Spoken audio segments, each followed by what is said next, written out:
Ito pa isang kwento. Si Sergeant, bagong report siya sa batalyon.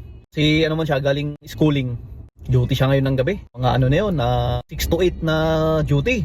Eh ang masaklap, hindi siguro magising yung ano, yung kapalitan niya. May biglang dumaan doon sa ano niya, sa gilid niya. Cheng! Oops! Sabi naman nung ano, palilib naman ako dito. Gisingin ko lang yung kapalitan ko, baka hindi nagising yun. Sabi niya doon sa dumaan. O sige Cheng, ako mag-duty dyan, ako bahala dyan. Eksakto kasi nung time na yon, may lakad yung tropa. Eh, may Cheng siya doon na nakita. Pinag-duty niya ngayon.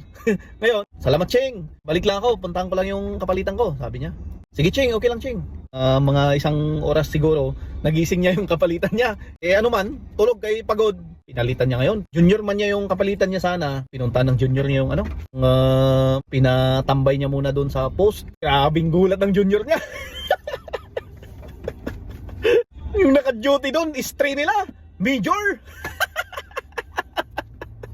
Bugto ngayon si Sergeant.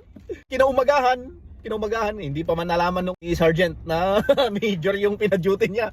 Naglalakad-lakad lang doon kasi inaantok man, gusto niya maglakad-lakad mag-ikot-ikot sa kampo. Pinagbigyan ng Major, ginutihan. Babalik man yung naglakad na tropa, kinaumagahan. Debriefing tayo mga tropa, sabi ni Pers. Tipon-tipon ngayon tropa. Nagsalita ngayon si Istri, si Major. Pers, bakit kagabi? Bakit hindi nyo ako inorient dito sa batalyon? May Cheng na pala ako dito. Yung si Sergeant, hindi man niya alam, nakayuko lang. Sino kayong Cheng na yun? Sino kayong Cheng niya? Sabi niya, sino yung nagpa-duty sa akin kagabi? Patay ngayon. Nagbubulong-bulungan yung tropa. Uy, sino nagpa-duty kayo sir? Bugto tayo dito.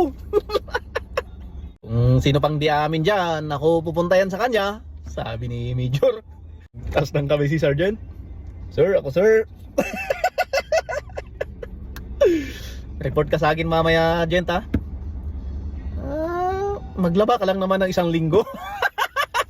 Grabing yuko-yuko niya. Ngayon, kayong mga tropa, hindi nyo binabantayan yung Cheng nyo. 1,000 squatras muna dyan. Ay grabing react ng tropa. Kagagaling pa naman sila sa lakad. Eh, grabing pagod yan. Gutom pa at puyat pa. Nadamay sila. Sabi ng mga tropa, oh. Grabe naman yan, Cheng. Nandamay ka pa.